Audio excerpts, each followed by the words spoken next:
Saya akan terus dengan kiriman berikut ini.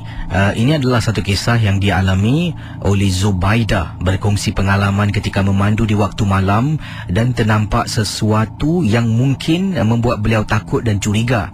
Katanya Zubaidah, Casey, saya pernah ternampak satu kenderaan tarik kereta ataupun tow truck. Kalau selalu ada kemalangan jalan raya ataupun kereta yang rosak, pastinya kita pemandu ni akan panggil lori yang menarik kereta ataupun tow truck. Jadi saya nampak perkara ini berlaku sekitar 3 lebih pagi. Waktu itu saya baru saja balik sapa dengan teman-teman. Selepas hantar teman-teman, 2 orang teman saya ni pulang ke rumah, saya pun pandu untuk pulang ke rumah saya. Dalam perjalanan ni saya ternampak ada kereta yang ditarik tow truck. Kereta bahagian depan remuk, habis-habis remuk. Jadi apa yang membuat saya curiga dan menakutkan, pemandu tow truck ni orang Cina. Dia sedang memandu. Jadi bila saya berada betul-betul dekat tepi ni, saya tengok pemandu ni, saya tengok kereta di belakangnya.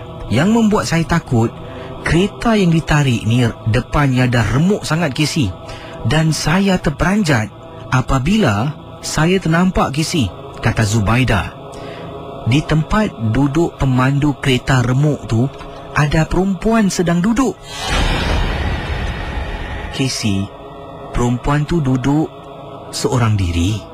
Satu hal, dia pandang kat depan, tak tengok kiri kanan. Yang hairannya, pintu tow truck tu dah kemik, dah remuk, depan pun sama, tak ada boleh keluar, Casey. Kalau wanita di dalam tu terperangkap, takkanlah waktu kemalangan para pihak SCDF tak bantu tarik keluar. Saya nampak dia duduk diam, tak bergerak. Kemudian saya pandu, saya pun rasa curiga, saya ikutlah tow truck tu.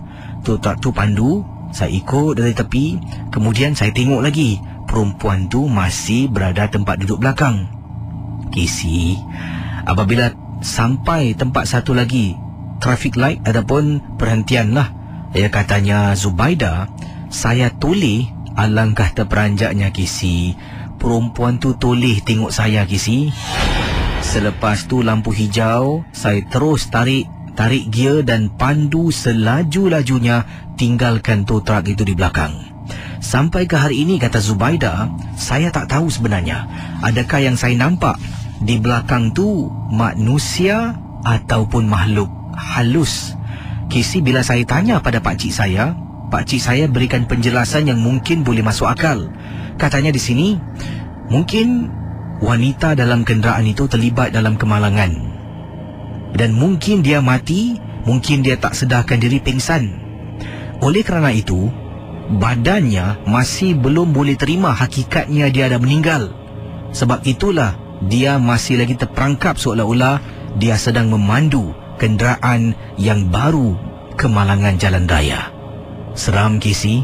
Nasib baiklah pemandu tu tak perasan. Saya seorang yang nampak 3 pagi, Casey. Terima kasih.